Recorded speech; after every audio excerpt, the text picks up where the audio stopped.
ओम शांति। 13 अगस्त 2023 के आइए अव्यक्त बाप दादा के महावाक्य में से सुनते हैं विशेष ज्ञान के पॉइंट्स को। बाप दादा आज बच्चों की रूहानी पर्सनालिटी के बारे में बताते हुए कहते हैं कि रूहानी पर्सनालिटी क्या होती है।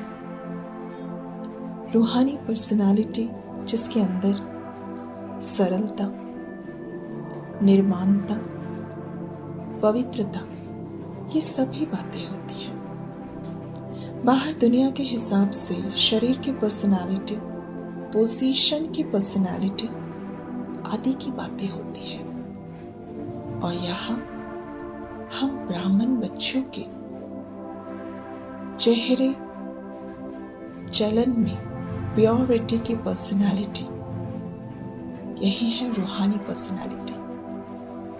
यानी जितना जो प्योर उतनी ही उनकी पर्सनालिटी औरों को भी अनुभव होगा।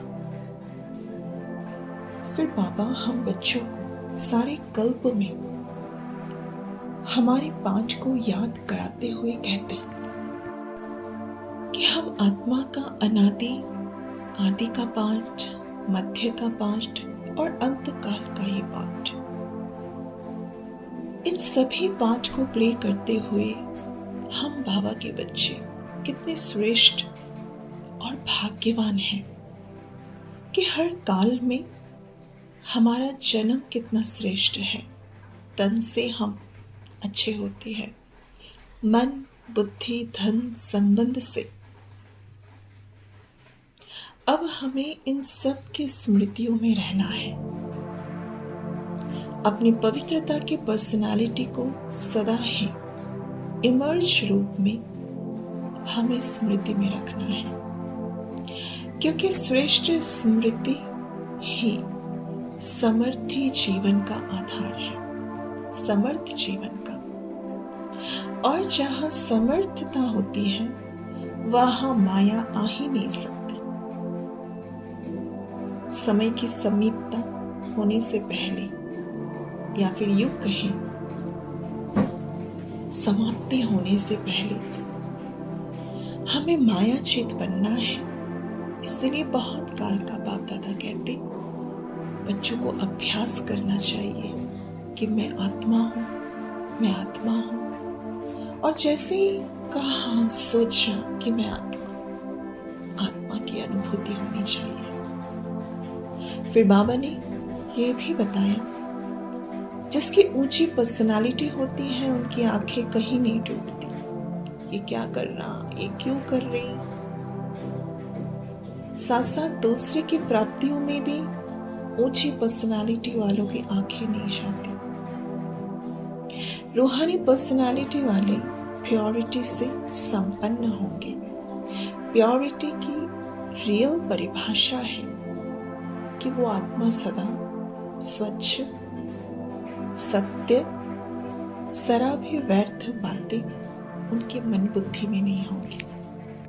इसलिए बाप दादा सभी बच्चों को श्रीमत देते हुए कहते हैं, बीच बीच में समय निकालकर सेकंड के भी अंदर हमें अपने आप को अशरीरीपन की स्थिति में स्थित करने का बहुत काल का अभ्यास चाहिए।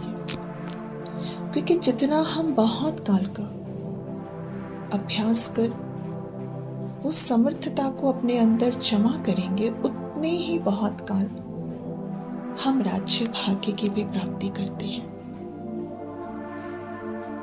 तो अभ्यास को बढ़ाना है। फिर बाबा ने माताओं को भी पूछा, माताएं सब खुश है, कोई तकलीफ तो नहीं है। इसलिए बाबा आगे ये भी बताते हैं कि सबके शुभ संकल्प और उमंग उत्साह के संकल्पों से सफलता यज्ञ की हुई पड़ी है। जैसे कोई किला होता है तो किला कमजोर तब होता जब उस किले में से एक भी ईंट हिलती है, और सब ईंटें मजबूत किला कभी नहीं हिलता। तो ये भी बाप दादा का जो ब्रह्मा कुमारीज का जो इतना बड़ा संगठन है, इस संगठन से उमंग, उत्साह, श्रेष्ठ संकल्प, सहयोग से सफलता इस संगठन की हुई पड़ी है। फिर बाबा आज बच्चों को वरदान में देते, स्वराज्य अधिकारी बन कर्मेंद्रियों को ओज प्रमाण चलाने वाले, अकाल तख्त सो दिल तख्त नशीन भव। इसका मतलब मैं अकाल तख्त नशीन आत्मा अर्थात स्वराज्य अधिकारी राजा हूं। जैसे राजा जब सीट पर बैठता तो सारे कर्मचारी ऑर्डर पर चलते, वैसे तख्त नशीन बनने से हमारी ये शारीरिक कर्मेंद्रियां और मन बुद्धि रूपी सूक्ष्म कर्मेंद्रियां भी हमारे ऑर्डर पर चलती। जो अकाल तख्त नशीन रहते उनके लिए बाबा का दिल तख्त ही है, क्योंकि आत्मा समझने से बाबा याद आता।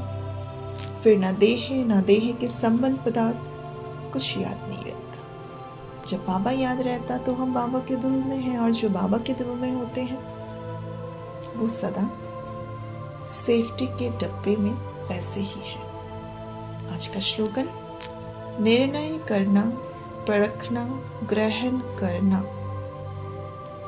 निर्णय, परखना और ग्रहण, कुछ अच्छी चीजों को अपने आत्मा के अंदर आत्मसात करना, इस शक्तियों को धारण करना ही होली हंस बनना है। अच्छा, ओम शांति।